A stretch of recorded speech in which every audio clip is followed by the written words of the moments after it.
Today again is a New Year's Day. Every New Year comes because we have to take to something that is new. It has been so arranged that the sun has to move for 365 days and again a new year has to come. Actually, the whole solar system is moving in a spiral way. So there is definitely a higher state of this solar system. Every year it is rising higher in a spiral way. So it is not only that it is because 365 days have passed, because it has moved a step forward higher than what it was. Now we can see that in awareness, human beings have definitely risen much higher than what they were, say, about 2000 years back. But the first system that started, the whole universe, was the first model, we can say, was created. And that model has to be perfect. And that was a perfect model, which then started perfecting the rest of it. So that is the perfect model, which is in the principle of this ascent. And that is working out this ascent. Now, the perfection of the rest of the universe takes place in various directions.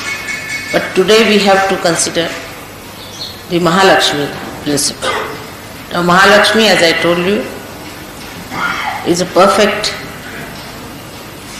principle. It's a perfect principle. It's perfect. It's born as perfect. Will remain as perfect. Will be always eternally perfect. So that is not necessary to be corrected. Now this Mahalakshmi's thing I am discussing here because you may be able to go today to see the temple of Mahalakshmi.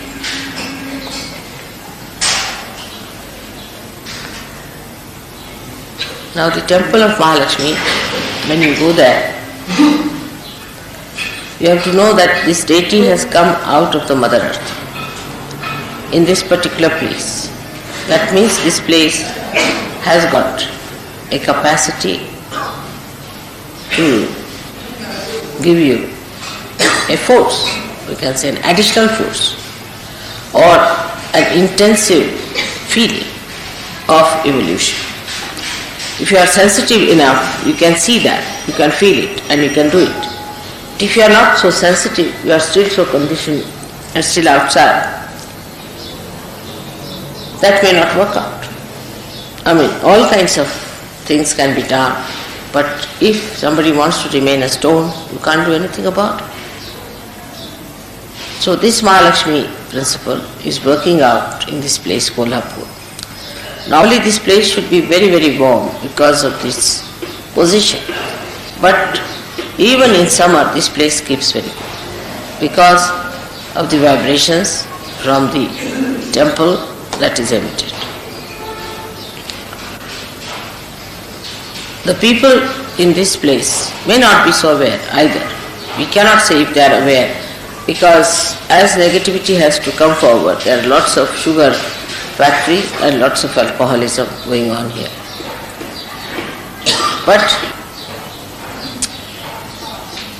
we have to take the best advantage of every place which is created specially for a particular purpose. So it's a pilgrimage in a way that we are here, that we have to look after our Mahalakshmi principle of our ascent.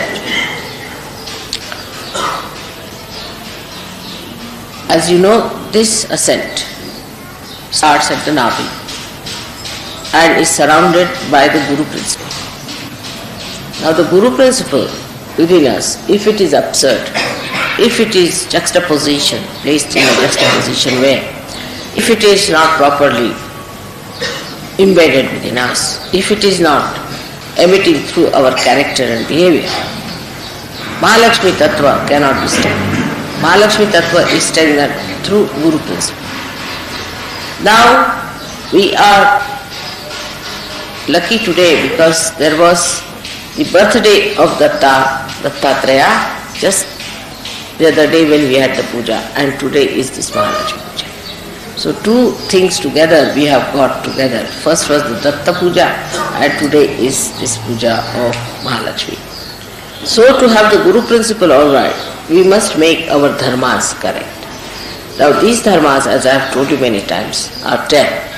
And we should look after these 10 dharmas in a very careful manner. These are expressed outside, but whatever is inside comes out. Now I find when you people talk and you say things, I know that this person is negative, that person is definitely positive. There are so many ways of expression of positivity.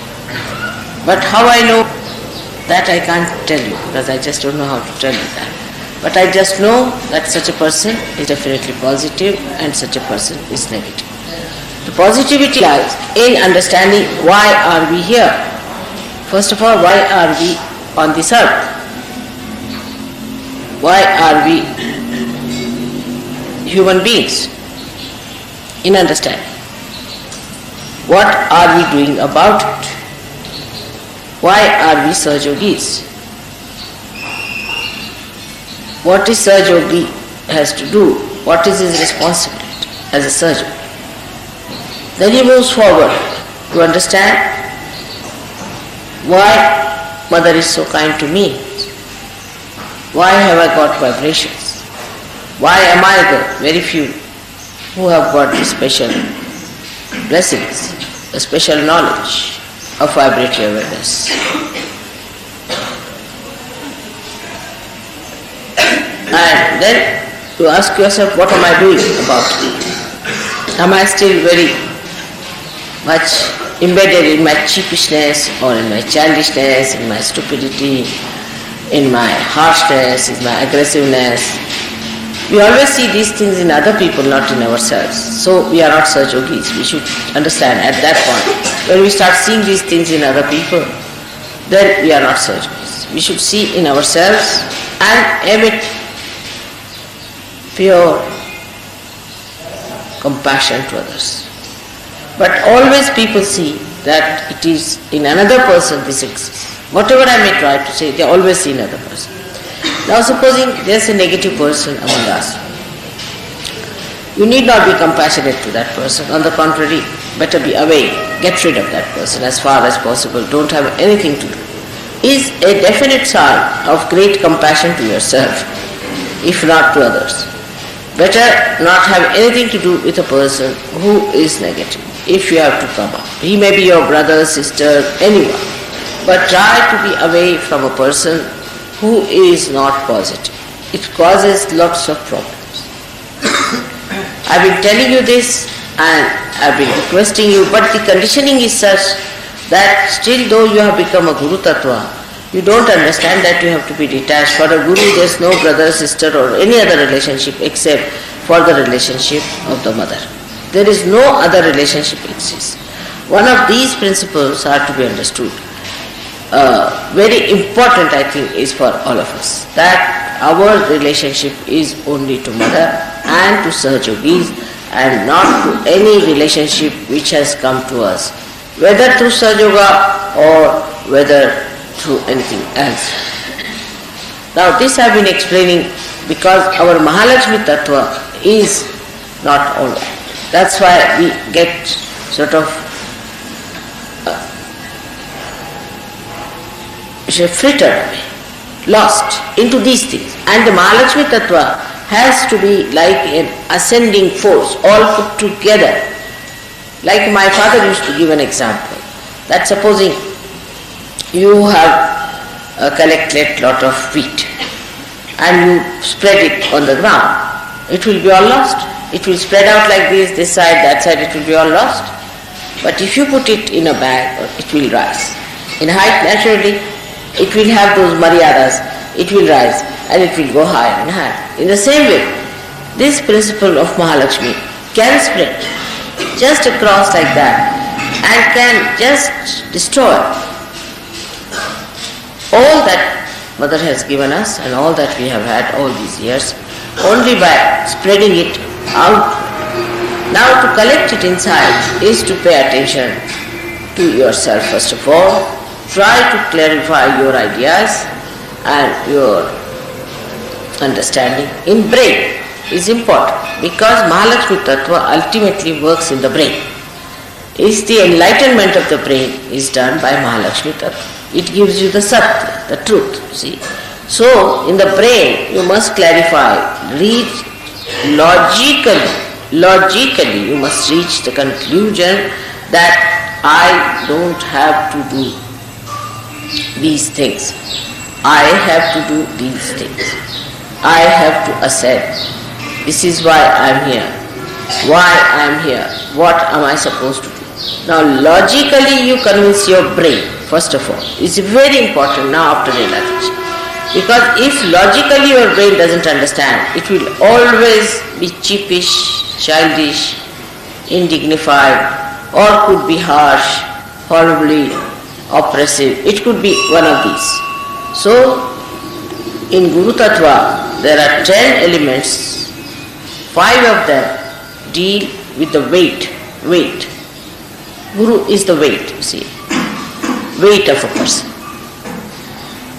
How much weight you have got, the gravity as we call it. A person has a gravity. When he talks, how much balance he's got. You see, even in Indian music we call it vazan. Means the weight. The weight of the person means when he is dealing with himself or with others, how much weight he carries. In English also they use this. How much weight he carries with others means how much he can really impress others. If you impress too much, alright, then the person will say, oh, it's too much. That is a very big quality with Western people is, oh, that is too much. They have an idea. You see, this is all ego oriented. That is too much. If you tell them too much, oh, that is too much, she's too much. I'll do it slowly. It is too much for me. It's very common. It's very common reaction. So, how much weight you have. And the second one is the quality of magnetism. 2 things. Magnetism. First is the quality of weight. That's how much dignified you are, how you talk, how your language is, how your behavior is. You should be humorous. But sometimes, even with me, I find people talk in a very funny manner. I just don't understand. How is it always they say the wrong thing? I mean, even if they have to say one sentence, they'll say wrong thing. It's absolutely with them. It's also Vishuddhi, which is also Nabi, comes from Nabi, because you must know that Vishuddhi chakra is the ascent of the Nabi chakra. So what happens? That a person, whatever he is expressed through his language, through his behavior, through his face, through his nose, his eyes, everything, through the Vishuddhi chakra. So the ascent of the Nabi is shown through the Vishuddhi chakra. Now whatever you have in the Nabi is shown here. Supposing now a person who has the Mahalakshmi Tattva properly developed, such a person will have a way of dealing with another person where he will have the weight as well as the understanding how far to go with the person, how far to carry on with the person, how far to talk to a person, how far to think about it, how much importance to be given. That's one point is very important. And the another point is that how much magnetism you have. So you reverse back to yourself. The magnetism is a magic of a person. A person is magnetic because he has certain magic. Now this magic comes from your own personality. From your own personality. So the basis of magnetism on the left hand side starts, and that basis is Shri Ganesh. Shri Ganesh is the basis of that magnetism. So your innocence. Innocence is the best way to have that magnetism. Magnetism you cannot express in material way. It's not a material stuff. But it is something abstract, comes from your quality of Ganesha, Shri Ganesha. Such a person is magnetic. Magnetic means that such a person attracts another person because of the weight of the person,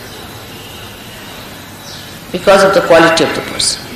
Such a person attracts, but does not attract for lust, greed and nonsensical things, but attracts another person because of the fragrance of love in this another person. Now it is always confused, because it's such an abstract thing. So one must understand it in a very subtle way. What is this magnetism that one should have? You see, there are some gestures people use artificially, which normally they have been using just to attract other people, the way they walk, the way they dress, the way they live. All these things are of no use. It is something so inner, that fragrance is so inner, which must be done. But in Sahaja Yoga, I have seen people just don't bother about it, just don't bother. They think the way they have been living, the way they have been this, say if they are English, they are English. If they are French, they are French. If they are Indians, they are Indians. If they are from Kolhapur, they will be from Kolhapur. These ideas first must be curbed down, because the fragrance spreads everywhere.